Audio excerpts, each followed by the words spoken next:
I want to share my thoughts on everything Town Hall 17, from the new troop to the defense and spell, as well as obviously the new hero, explaining what I like and don't like about each of these. Let's begin with the merging of the Eagle Artillery to upgrade to Town Hall 17 in the first place. I don't mind this approach because it allows the number of buildings on the base to still be manageable, but it does allow for progression of defenses on numerous Town Hall levels, and I do agree that shaking up the meta between Town Halls is always interesting.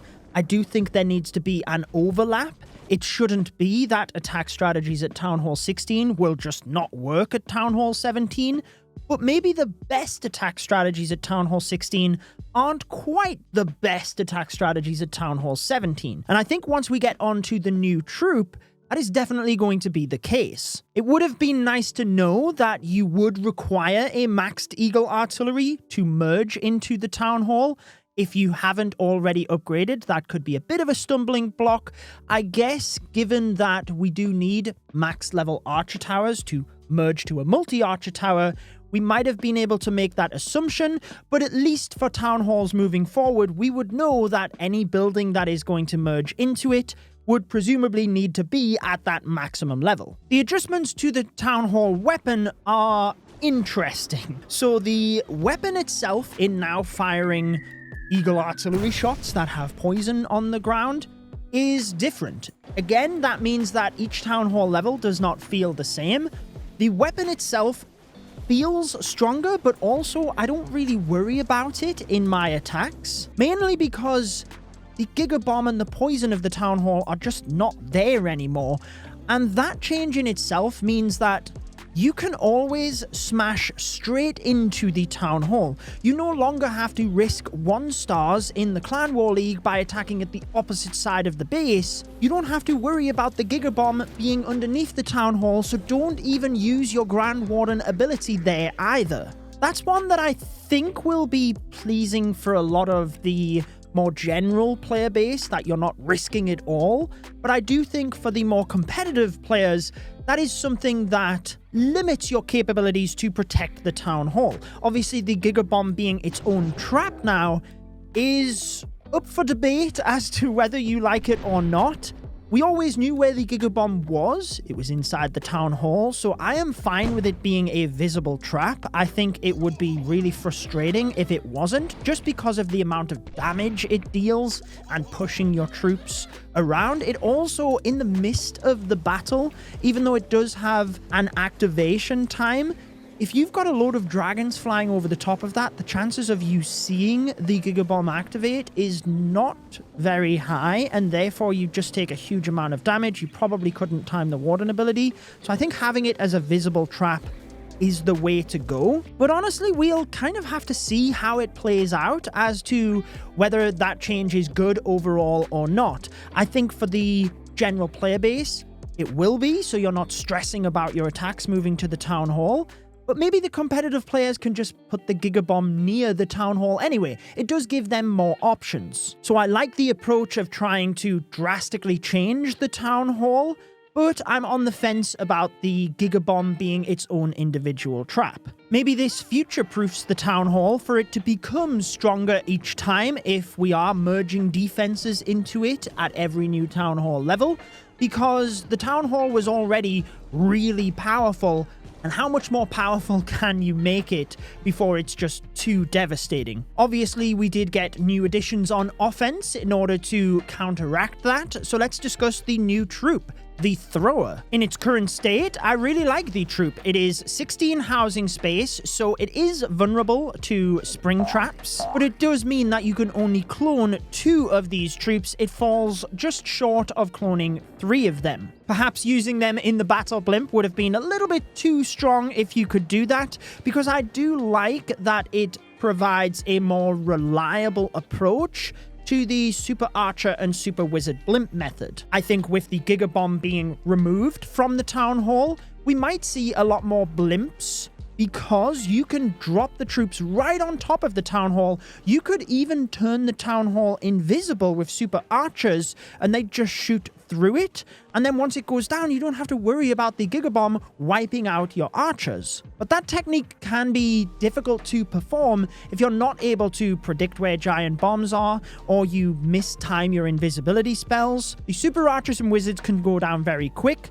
The thrower, since it has much larger hit points, allows you a bit more of a reliable method with that approach, but you might not get as good a value.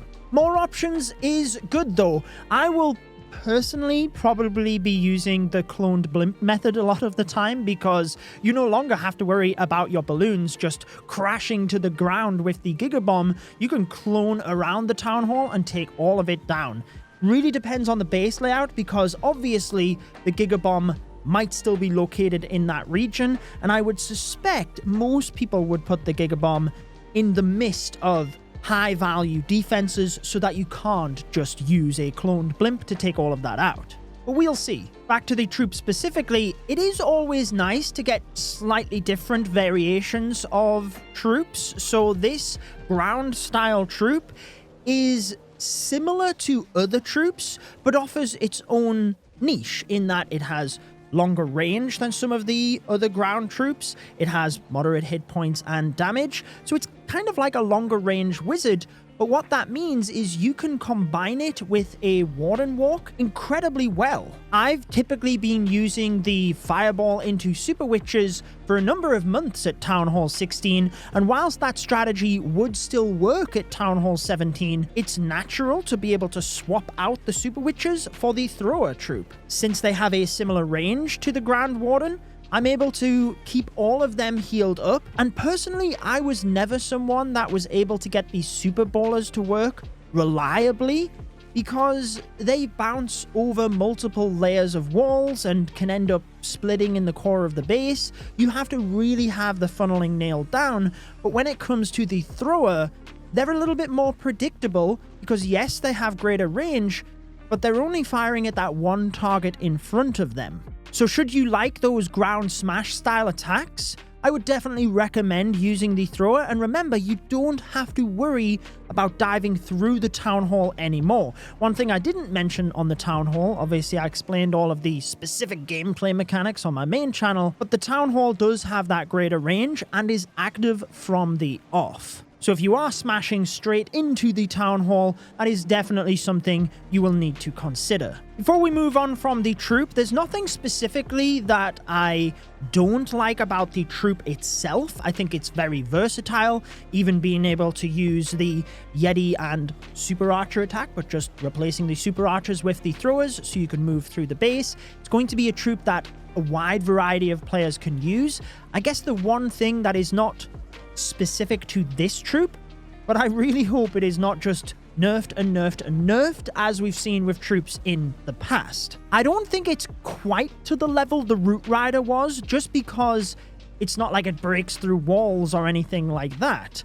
So it really would just be the numbers in terms of damage and hit points that they would reduce. And don't get me wrong, it does feel strong, but it should as the new troop. Perhaps we will see a nerf to it, but I would not like to see numerous rounds of nerfs. Obviously, they can't predict every single way that people would use this troop, and maybe someone comes up with a method that does mean that the troop is broken and it needs a heavier nerf than anticipated, but the balance of it seems relatively good to me.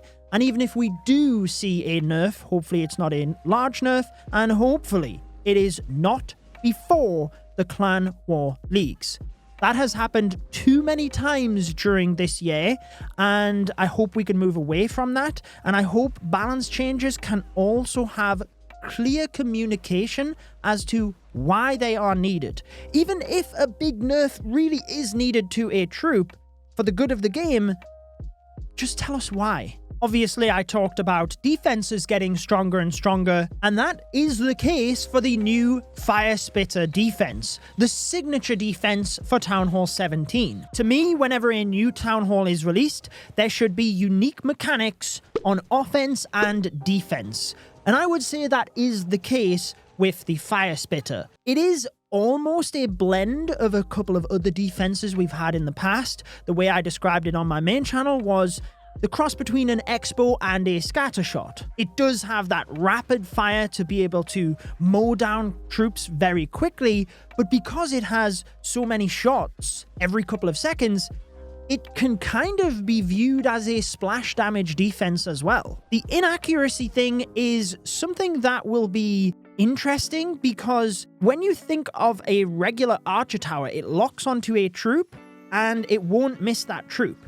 Whereas the Firespitter locks onto a troop position and fires at that position, but if the troop is moving, then it can miss. Generally speaking, if your troop is moving directly towards the Firespitter, it's not going to miss, but if it's walking around the Firespitter, you can dodge a lot of that damage. It does feel like it's in a good spot as a signature Town Hall 17 defense though, because it is powerful. Piercing through the initial target to a secondary one, I think it's just one of the more difficult mechanics to understand, since it has that slight cone effect where it's misfiring around and it can fire at a troop position but not the troop itself.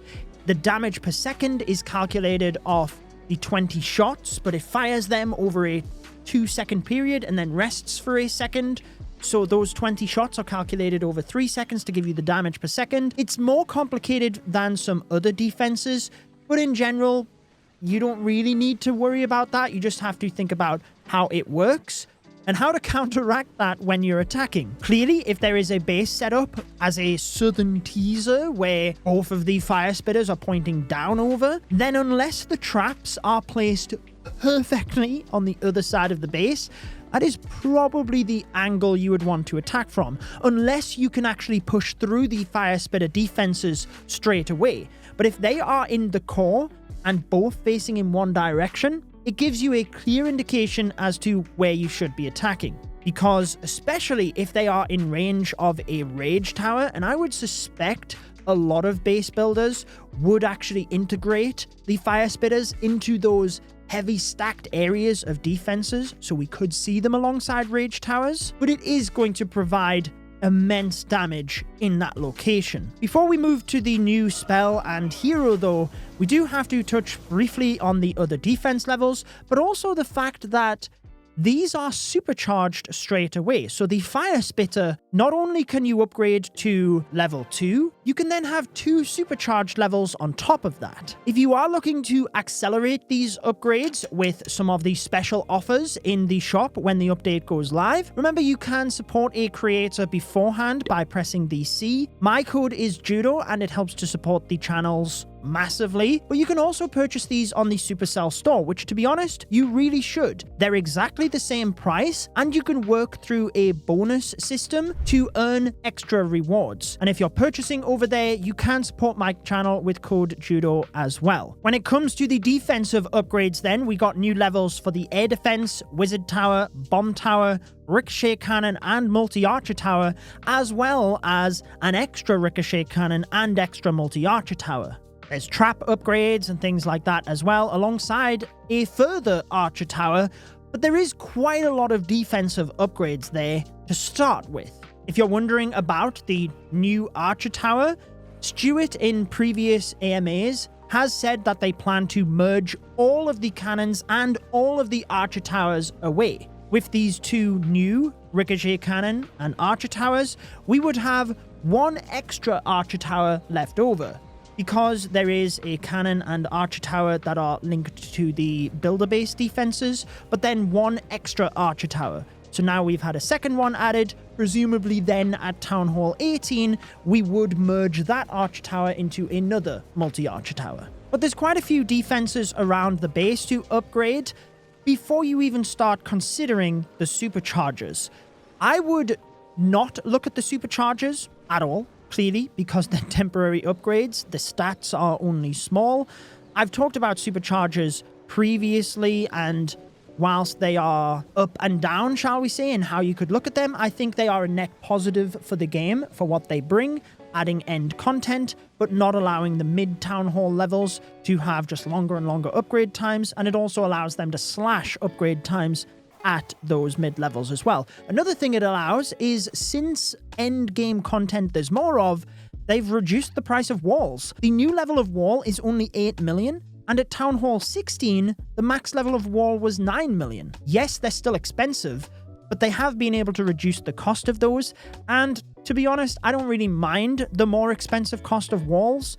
It gives us stuff to do in order to max our base. It's a bit of an achievement, and since there's so many troops that just break through the walls and everything now anyways, they're not that big of a deal. It's not that pivotal if you've upgraded it to that maximum level or if you're still one below. So I focus on all of the upgrades first, leave all of my walls until the end. Yes, I might be dumping some excess loot into walls, and unless all of the upgrades were done, then I'd maybe start looking at putting some of the builder time into supercharges, but always just focus on the main upgrades first, because none of the previous supercharge levels are going.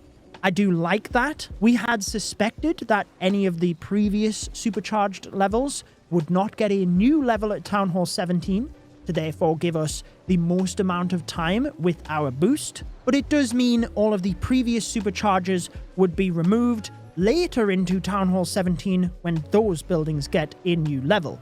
However, the main discussion here is supercharges of building upgrades we get right now. I have to say I am not a big fan of this, but I can see the point of view of both sides, so I'll explain why I don't think it's a good idea first, and then the point of view that I think the Clash team are looking at and why they've been integrated. So getting these supercharge levels from the off with the update, I just feel is a bit overwhelming. We have all of the new defense levels, everything you need to upgrade. We're getting to the hero.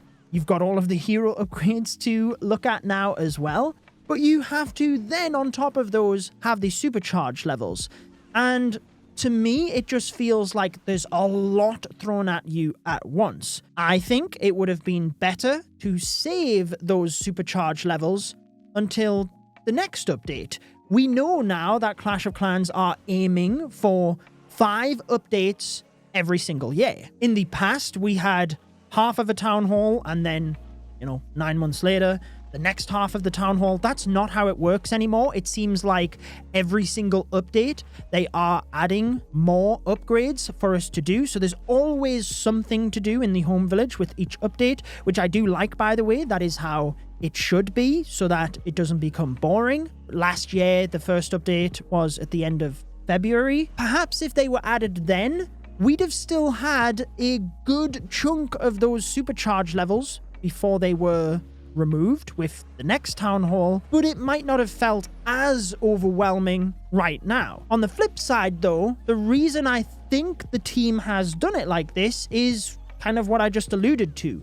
By adding the supercharges now, if anyone chooses to do these supercharges straight away, which like I said, you probably shouldn't, for a lot of players, it will probably be a good month or two anyway before you even get to these supercharge levels.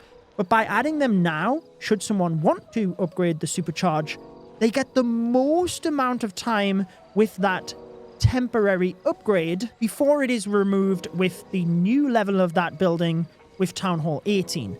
Because my assumption here is the new buildings we have right now, those are the ones that would get new levels straight away again at Town Hall 18. Otherwise, the supercharges would just get mixed up, and maybe that is what they do. But either way, I think the purpose was so you get maximum amount of time with the supercharges. It also doesn't really matter in the sense that, let's say they just added all of the new levels right now for everything in Town Hall 17. Well, if the amount of upgrades on the base right now, let's say take your builders 3 months in order to get to, but they released everything so it would be 6 months. Well then, you still have that content to be able to upgrade and move through. You just do it at the same pace.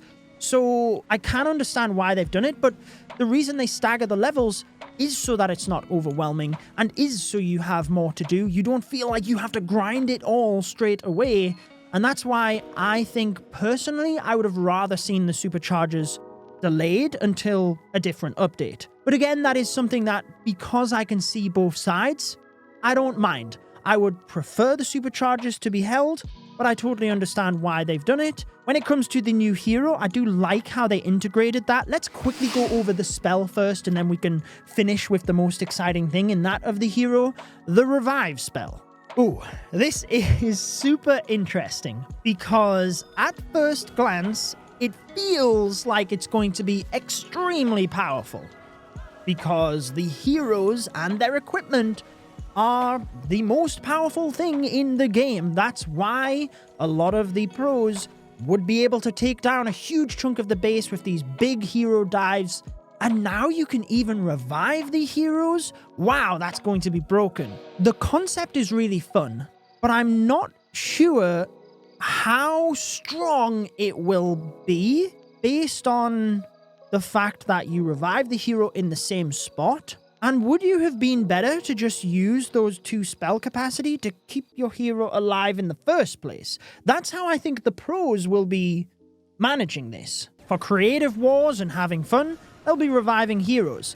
When it comes to competitive play, I don't think you plan to have your hero go down. That is a very difficult thing to plan exactly where your hero is going to be taken out. It's cool that we get to have the spell integrated at some of the lower levels as well, so it comes in at Town Hall 15. You can upgrade it up to the maximum of level 4, where basically as you upgrade, you revive the hero with more hit points, 75% hit points at the top level. When I was testing this, and obviously I went through this in my gameplay specific videos, but I first thought, okay, queen charges, awesome. Your queen goes down, you can revive the queen. But you're reviving her right in the heavy damage, which is why she went down in the first place. Perhaps those defenses have locked onto the healers before you revive the queen, and then you're just reviving her. You've got to be ready with another spell to keep her alive. So that then begs the question of, well, could you have just used that spell beforehand? Royal Champion dives, exactly the same thing. Hero dives, though, when you're using your king out in front, that's probably going to be the best use case, I think, because your king has the most amount of hit points to revive him with 75% of those to continue protecting your queen behind. That could definitely be useful. You wouldn't be able to plan specifically, okay, my king's going to go down in this location, but if you're using him as a tank and you know he's going to go down, then sure, the revive spell you could use in that situation. But I don't know, I'm just really unsure about the revive spell. I really like the concept. I think having unique mechanics in the game is always fun, and who knows, maybe there is a super creative way thought of that we can utilize this spell, and I don't see any reason not to add it. It's fun. It's also something that people play Clash of Clans to enjoy. Yes, succeeding in attacks does provide enjoyment, but I've actually been really enjoying Town Hall 16 in the sense that I can swap out my equipment a little bit more. I can swap out my pets. I can really try and tailor things to the base. And maybe there are some bases where I think, you know, I can use that revive spell there. And it just provides variety in gameplay. So in that regard, I really like it. But I'm just super intrigued as to whether there is a meta strategy using the revive spell, or whether it is something that is, I don't want to say a gimmick, but more of a fun strategy. The most enjoyable part is switching off the automatic hero abilities so that you can revive your hero and still have the ability. I think that is just such an interesting mechanic that we've not really been able to have in the game up until this point. And shout out to Itsu for sharing that with me as well as we were discussing a bit of Town Hall 17 before its release. But again, saving your abilities until your hero has gone down to then revive feels like it's something that will be more of an exciting factor to watch in a creative esports match than something that becomes a meta strategy. But as ever when things are introduced, I guess time will tell. That will also be the case when it comes to the new heroes. So the Archer Queen was moved down to Town Hall 8. Interestingly, that was something that was shared in Sneak Peek 1 with the quality of life changes. Certainly was able to get everyone speculating on why that was, but essentially what it allows is once you get to Town Hall 8, you still only have one hero slot, but it means you can switch out which hero you are using, so you can upgrade one of them and still use the other. I don't think this is a perfect solution to not being able to use heroes whilst they're upgrading. I would like to see more done on that. I know we've heard from the team now that we are not likely to see use of heroes whilst they're upgrading altogether, but I think adding a magic snack is my idea to be able to use any hero while they're upgrading. Maybe we do see the events a little bit more, and it seems like from this change they are likely to add more heroes as we go through the game, which would help to alleviate things a little bit. Alongside the Archer Queen being moved in the quality of life changes was the Builder's Apprentice being moved out of the Town Hall. Hallelujah. I am glad I will no longer be opening the Builder's Apprentice menu when I'm trying to tap the Town Hall, but the Lab Assistant, I have to say, is a good addition. You get the first level for free, which is awesome. The gem price, look, it's the same as the Apprentice Builder. It is expensive, but if you plan to play the game long term, then it is a good investment. And I feel like with the gems you get through achievements and obstacles, other different areas of the game as well, then it is something you can save up for. I think as a knock-on effect of that, as more equipment is released in the trader shop, we do need to see other methods of getting those rather than just gems, but I guess that's a separate topic. The Lab Assistant specifically can shave up to 12 hours off an upgrade every day, and I really like that you can just assign it to an upgrade until that upgrade is finished. So a welcome change, and I like that it is now its separate building. I'm not sure why they did that and didn't put it to the edge of the base. I seen that suggested on Reddit, where it could just live over by the trader shop and Super Troop sauna. I guess maybe they did that because they would have to adjust all of the sceneries to make way for this new building over there. It does feel a little bit strange that they have been merging buildings and then we're adding this new one. But on the same token, we now have a future-proof plan of buildings not going over 100 because we're merging them, and also we do need some non-defensive buildings on the base as well. If every building was a defense, it would just be a bit of a nightmare when it comes to attacking. It would totally change everything. So it is what it is. It's a building. I like that it's not in the town hall anymore, and the Lab Assistant seems pretty good. Another non-defensive building is the Hero Hall. And because of the introduction of this and the new hero, we've seen dramatic cost and time reductions. We do see these with every new town hall anyway, in order to help people accelerate to the top level. And over the past year or so, Clash has been reducing the upgrade times specifically massively, which I think is awesome. That has to be a big priority because a lot of people quit the game over long upgrade times, and I'm glad that the team has that as a major priority, and I think they've done good work of that over the last 12 months or so. So lots of upgrade cost and time reductions across a variety of town hall levels. We've seen the blanket reduction of Dark Elixir troops in the lab by 50% and spells, and 25% across the pets. Obviously, there was numerous reductions to the heroes as well, because now we have another hero to upgrade. So whilst it feels like there's so much more Dark Elixir there, they did make a lot of other reductions across the game. So the Hero Hall, I like how this is set up from a UI perspective. The only thing that... it's not really an issue, but the flags, sometimes I can struggle to see, but I think it's just because I'm so used to a 3x3 altar that trying to spot a smaller flag can be a little bit more difficult, but I'll get used to it. I think that's something that whenever there's changes like this, you can't give a well-constructed opinion without having a novelty bias. This is brand new, so it is going to be different.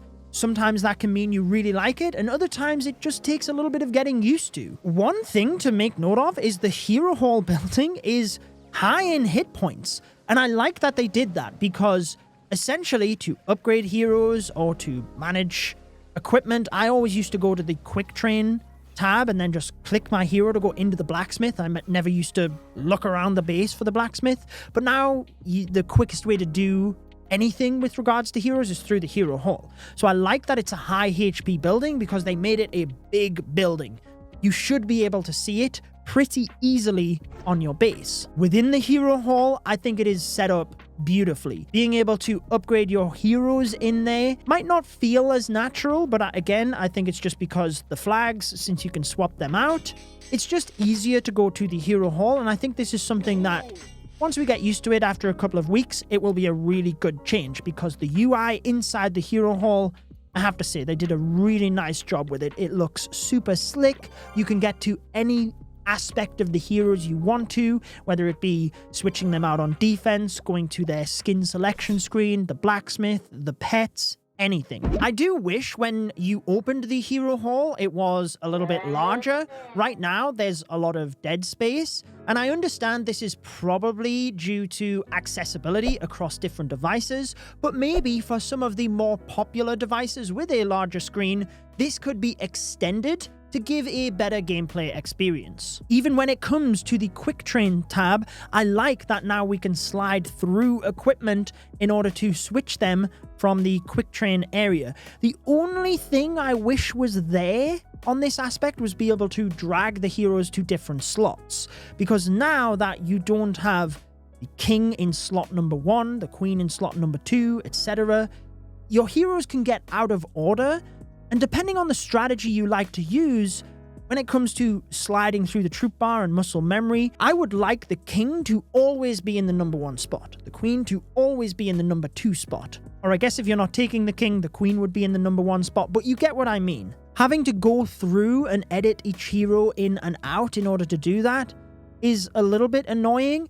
If you could just, a bit like when you train troops and you can tap the icon and just move it to the front of the training queue, you could just do that with the heroes, so you could just drag and drop the order however you wish. I think that would be fantastic. Back to the hero hall, it is interesting the approach that they took, that the king is level 7. I think it was the right choice to drop the queen down to level 8 and not, they could have just added the Minion Prince in at Town Hall 8, but I think from a new player perspective, it kind of makes sense to unlock the king and then the queen before Minion Prince. I think that's just the right order to go. Plus, people are familiar with the queen, that whilst it will change strategies at Town Hall 8 a little bit, really that's not that big of a deal. I guess there's two possible hypotheses here. Either we have the king at 7, queen at 8, Minion Prince at 9. Maybe as they're adding new heroes, it will be at Town Hall 10, and would we see a new hero for every Town Hall level?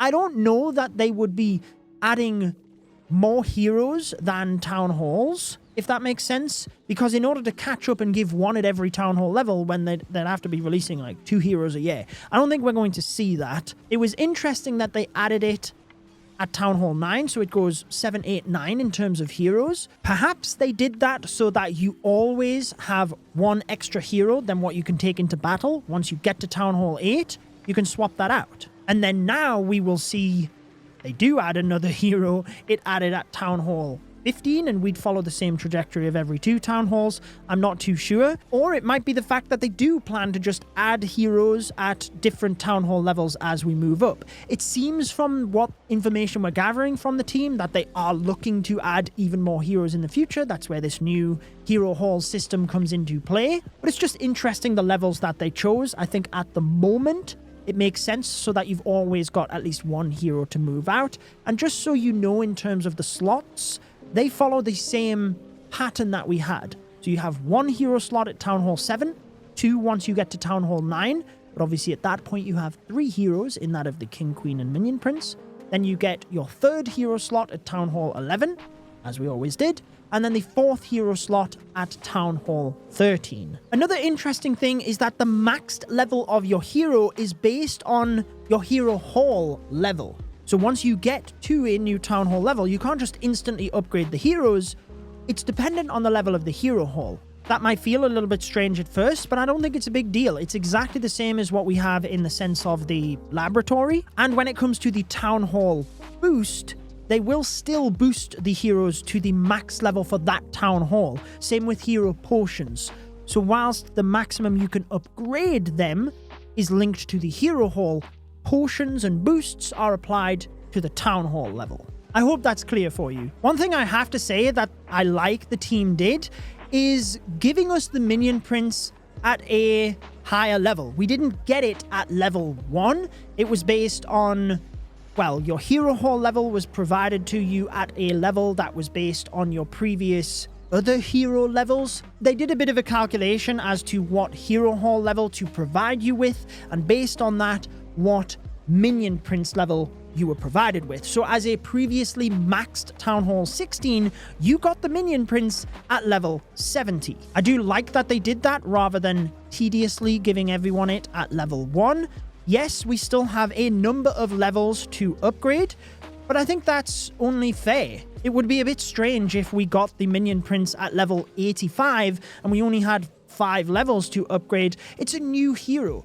It should feel a bit more exciting, and there should be levels to upgrade. The same argument could be made when it comes to equipment. They could have gave us it at a higher level. This one, I'm okay with it being level 1, to be honest, because I think when they introduced equipment, they migrated your previous ability levels and gave you equipment at a higher level. With this one, that's not really the case, and the equipment or the ore upgrades at lower levels don't really cost that much, that you can just power through those equipment upgrades relatively fast, to whereby, like, what level would they have gave us it at higher level? Yes, it would be nice, don't get me wrong, but there is always that thing of give and take. And if it was one or the other, the equipment or the hero levels, because that again locks up a builder through all of those levels, then I would far rather have the hero levels being provided to us. But I am sure that is something that people will have numerous different opinions on. Either way, I am happy that we did not get the hero at level 1. I think that is awesome for all players. When it comes to the Minion Prince itself, I have to say that I like it is an air hero. That does limit its use case a little bit in that you would be using it with an air army. You're never really going to integrate this with a ground army, and with the Grand Warden, we could always toggle it between ground and air. But the difference is, the Grand Warden was always your only option. So if that was an air hero, and it was either take it or leave it behind and you're handicapped, then that would be annoying. So that's why we could toggle it. Whereas now you don't have to take the Minion Prince. If you're doing a ground attack, well then just don't take the Minion Prince. If you're doing an air attack, it's really powerful. It can supplement dragons very nicely. What it does mean is on defense, I suspect you would want to be using the Minion Prince all of the time. I know I will. When it comes to base building, we'll see how the meta develops, but my initial thoughts is you should always be using the Minion Prince on defense, because ground troops have a harder job taking that hero out. Whilst I wouldn't like to see the game just flooded with masses of heroes, the same as with troops, I do like that we're getting more heroes. They're the most exciting part of the game, and they should all have their own place within strategies. So I think having it as an air-specific hero is cool. I also like the approach they took in having it as more of a flying archer queen. They could have gone with an air hero that is a tank. But then I don't feel like that is as fun as a damage hero. You can place it behind your air attack, it will be well protected, and deal a lot of damage to help out. Depending on the strategy you're using, it can sometimes lag behind due to its range, so that's why I often like to pair it with the Angry Jelly, but it also means it's pretty easy to use. Right now, it only has 2 pieces of equipment. The Henchman Puppet, which spawns 2 big minions to fly out in front and protect it, but most importantly, what you could think of as its key ability, the Dark Orb. As I explained on my main channel, it's similar to a giant arrow, but with a cone effect. It is very powerful. It deals a bit of damage to the defenses. and buildings around what you hit, but it slows them down by up to 50%, and that can last for 18 seconds. So extremely helpful behind any dragon-style attack. You could use it prior to sending a blimp in, since I think blimps towards the Town Hall will be more effective at Town Hall 17. But I guess the one drawback is you do have to kind of take note of the Dark Orb a little bit, because it's quite common for your Minion Prince to be facing the wrong way. You press the Dark Orb, and just like the giant arrow, it pings off to the side of the base and freezes a couple of gold mines. So I guess that's the one caution on when you are using that ability, to just make sure he is facing the correct way. Let me know your thoughts on Town Hall 17 though, and subscribe for more discussion-based videos. I'll link you across to my main channel video where I broke down the new hero, how the whole system works, and I will have a recommended video from this channel on your screen as well. Enjoy the rest of your day.